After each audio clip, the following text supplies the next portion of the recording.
रहीम मैं शान अली हाजिर हैं एक नए टॉपिक के साथ nuclear reaction. So it is a process which change can be made in the nucleus of an atom called the nuclear reaction. So इसमें क्या होता है कि कोई भी न्यूक्लियस होता है उस पर हम किसी externally projectile just like a neutron bombarding करवाते हैं, तो जिसमें उसकी शेप में भी चेंज आता है, उसकी प्रॉपर्टीज़ एंड कैरेक्टरिस्टिक में भी चेंज आता है। तो इस पूरे प्रोसेस को न्यूक्लियर रिएक्शन प्रोसेस कहते हैं। So the nuclear reaction process occur when the projectile is able to reach the target of nucleus। तो न्यूक्लियर रिएक्शन उस वक्त ही अमल में आता है जब जो प्रोजेक्टाइल होता है just like a neutron. So neutron is a projectile कि जब वो न्यूट्रॉन किसी पार्टिकल पे जस्ट लाइक यूरेनियम पे बम्बार्डिंग होता है तो उस वक्त ही न्यूक्लियर रिएक्शन होता है। सो ये ज़रूरी है कि प्रोजेक्टाइल जो है टारगेट ऑफ न्यूक्लियस पे स्ट्राइक करे। सो इट्स कॉल्ड प्रोजेक्टाइल, तो इसको प्रोजेक्टाइल कहते हैं। The reaction take place when the projectile has a sufficient energy to reactant of reactant must be equal to the energy of product और energy required to be balance.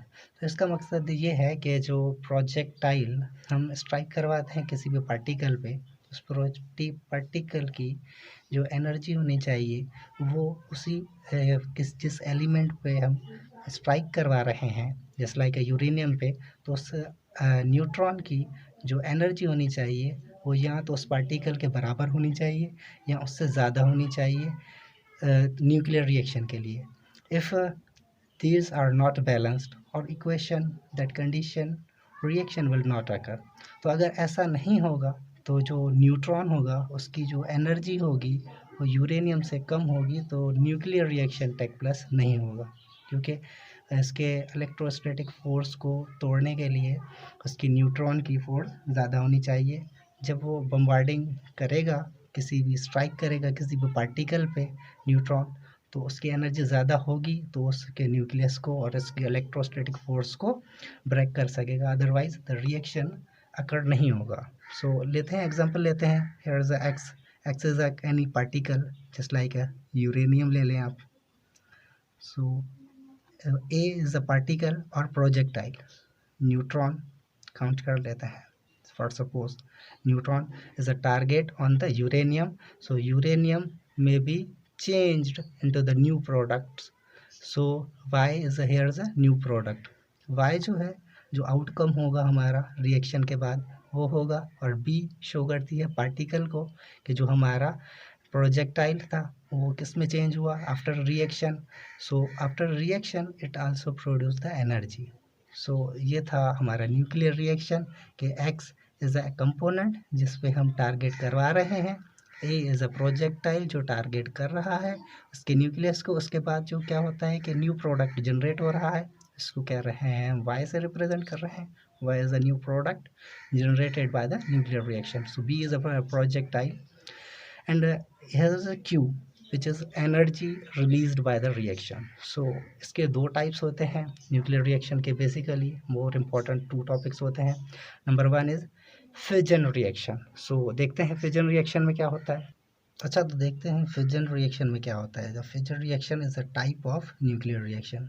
सो इसमें क्या होता है, a process in which heavy nucleus is a breakup into the intermediate nucleus with the release of high energy। सो इसमें क्या होता है कि एक जो बड़ा न्यूक्लियस होता है फिजन रिएक्शन में, वो टू इंटरमीडिएट्स पार्ट्स में मीन्स दो पार्ट्स में डिस्ट्रीब्यूट हो जाता है और हाई एनर्जी रिलीज़ करता है। मीन्स एक बड़ा वाला यूरेनियम है वो जब ब्रेक होता है into the two intermediate nucleus krypton and barium. So this reaction is called fission reaction. इसमें क्या होता है, एक बड़ा न्यूक्लियस होता है वो दो छोटे न्यूक्लियस में जो है इंटरमीडिएट पार्ट्स में डिवाइड हो जाता है एंड हाई एनर्जी रिलीज करता है। सो ओके, उसके बाद आ जाते हैं Hahn and Strassmann made the important discoveries in the 1935 in the fusion reaction. So जो प्रोफेसर हान है एंड स्ट्रेसमैन है, इन्होंने बहुत सारा काम किया है, डिस्कवर्ड किया है। 1935 में इन्होंने इंट्रोड्यूस किया फिजन रिएक्शन को। सो इन्होंने क्या किया था कि यूरेनियम पे ही वर्क किया था, उन पे जो है बम्बार्डिंग करवाया था न्यूट्रॉन पार्टिकल से तो इसमें जो एस्पेक्ट आए थे उन्होंने वो 1935 में अपनी डिस्कवरी में पेश किए। दैट सो देखते हैं that fission can be produce by the bombarding of nucleus. So इन्होंने फिजन रिएक्शन का एक्सपेरिमेंट किया न्यूट्रॉन को बम्बार्डिंग करते हुए ऑन यूरेनियम पे। यूरेनियम जिसका एटॉमिक नंबर 92 होता है एंड एटॉमिक मास 235 होता है। So it is a break into the small nuclear.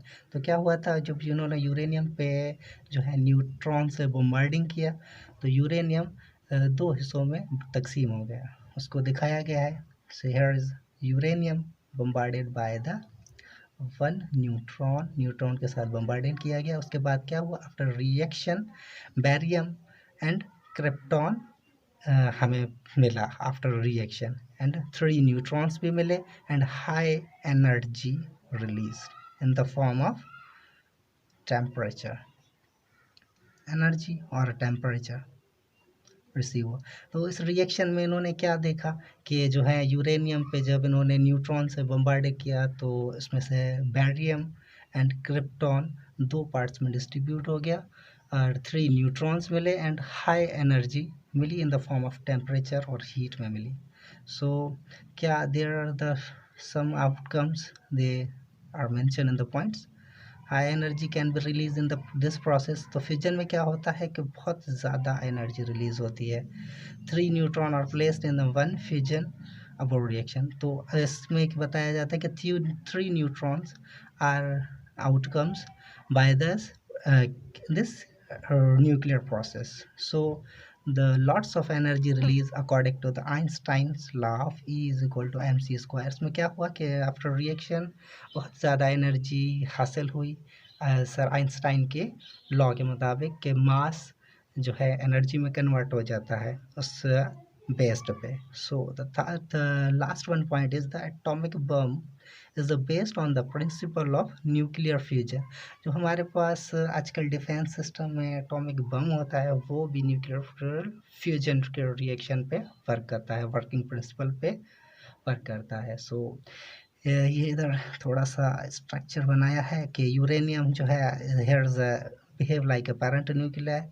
So जब इस पे बम्बार्डिंग होता है न्यूट्रॉन से तो it's divided into the 2 parts barium and krypton and further जो हैं वो डिकम्पोज होते रहते हैं। सो उसके बाद देखा जाता है fusion second number of reaction types fusion reaction. तो फ्यूजन रिएक्शन फ्यूजन रिएक्शन में क्या होता है the combination of 2 lighter nuclear to form a heavy nuclei or nucleus with the required high energy or temperature in this reaction। So इसमें क्या होता है दो जो छोटे से न्यूक्लियस होते हैं और एलिमेंट्स होते हैं वो मिलकर एक बड़ा एलिमेंट्स और न्यूक्लियस बनाते हैं। जस्ट लाइक 2 हाइड्रोजन एलिमेंट्स और न्यूक्लियस मिलके एक हीलियम बनाती हैं जिसका एटॉमिक नंबर 2 एंड एटॉमिक मास 4 होता है।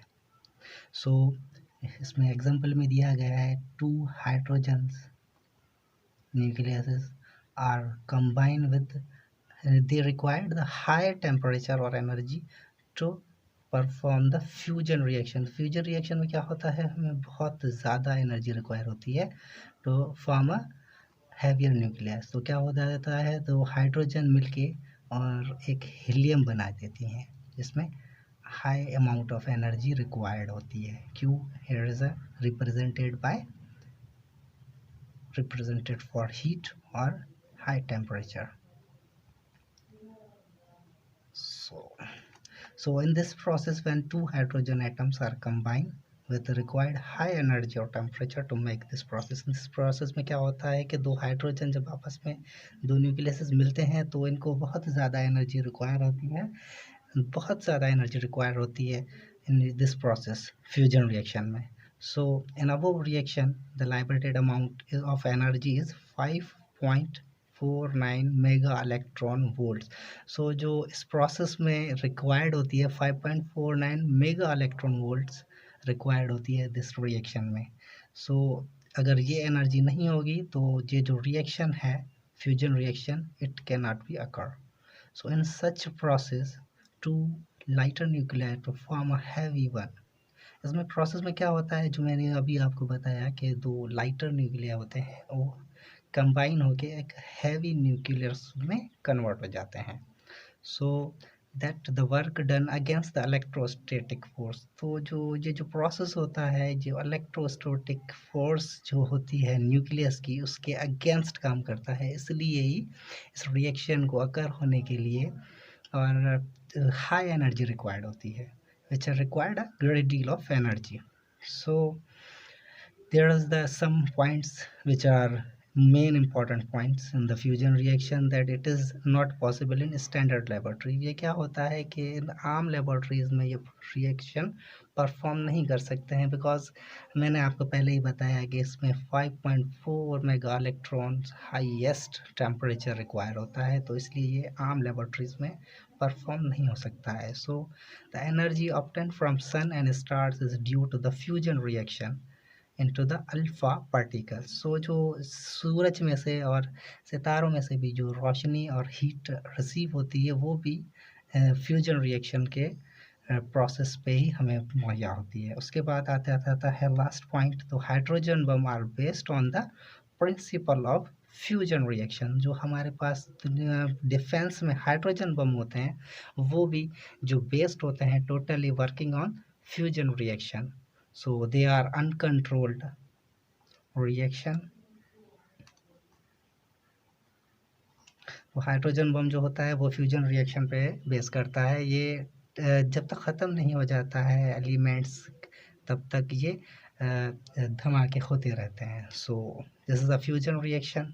तो आपको वीडियो कैसी लगी, प्लीज़ लाइक करें, सब्सक्राइब करें please for the motivation, and comment box में हमें बताएं कि आपको वीडियो कैसी लगी। So thanks for watching the video, thank you.